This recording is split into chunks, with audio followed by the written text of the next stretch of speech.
What's going on, everybody? Thank you for coming back to Gilly's Disc Golf. Let's go ahead and jump right into our topic today. Today, I'd like to talk to you guys about how to get better at disc golf the easiest way possible. Now, I know that you might be thinking that I only have 60-something subscribers and no one really knows who I am, but I promise that if you'll just give me a chance, this really will be helpful. So let's get my notes open and let's get into how to get better at disc golf the easiest way possible.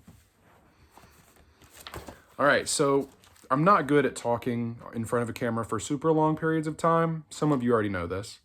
But just so you guys know, when I look down and I'm reading, this is my notebook where I've written all the pieces of information for this video down so that I don't mess up, so that I don't mess up or lose my place.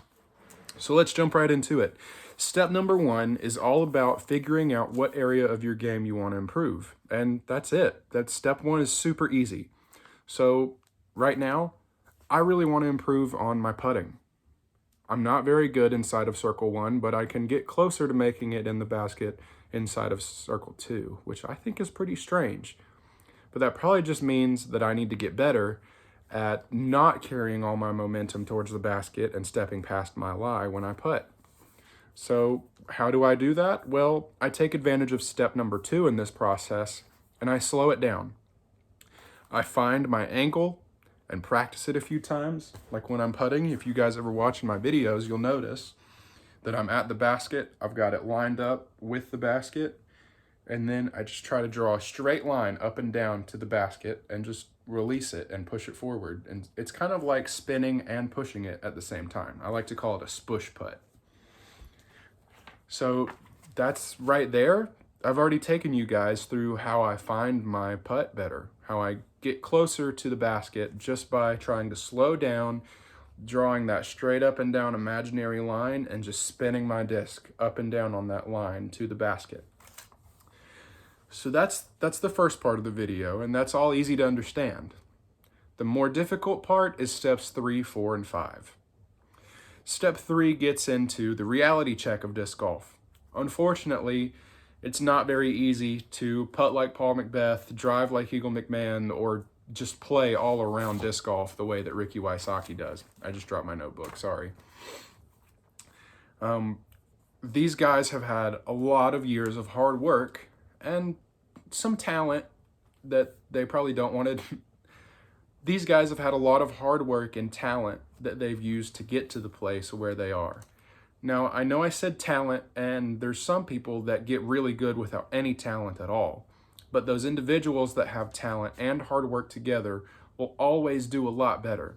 Disc golf is not the only thing that shows this. There are plenty of other examples out there, and there's plenty of papers and articles that you can read about how hard work trumps talent all the time. So that's step number 3. Understand who you are. Don't go and try to be Paul McBeth. Don't go try to be Eagle or Ricky.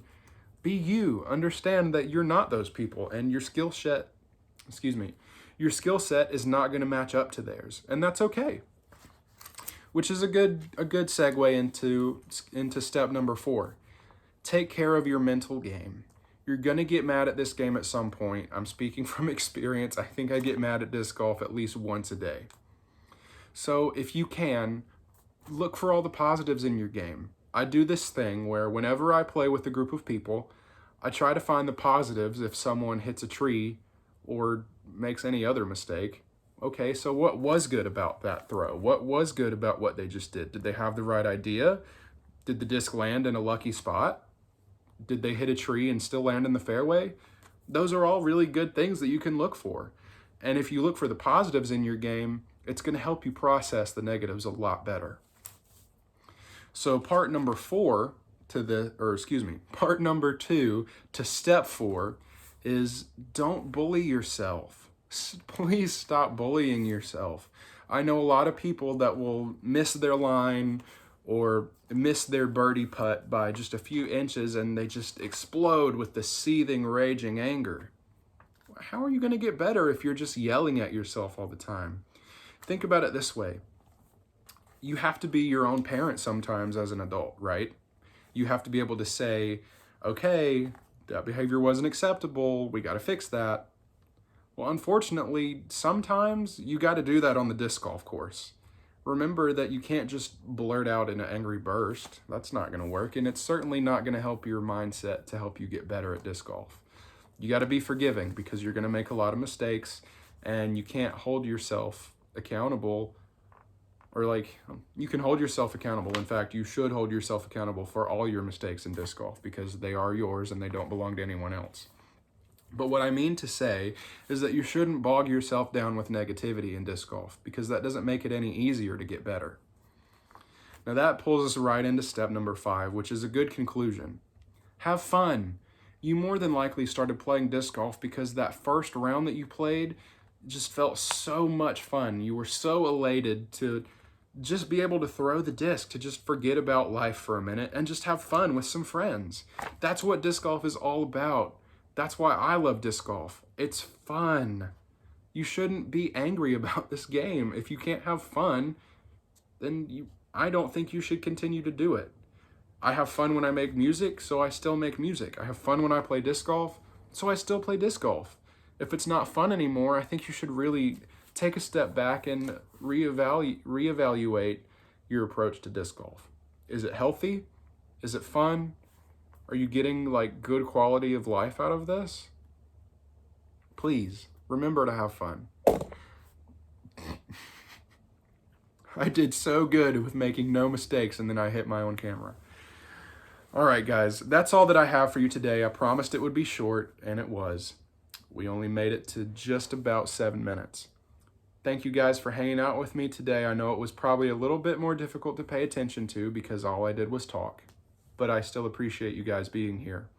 Come check me out on Instagram at gillies.disc.golf and use the hashtag SNDRZclub so that I can feature you in some of my YouTube videos. I would love to be able to put 2 or 3 different people's shots at the end of a video. That would be so much fun. Everybody wants to be on YouTube, right? We all want some recognition.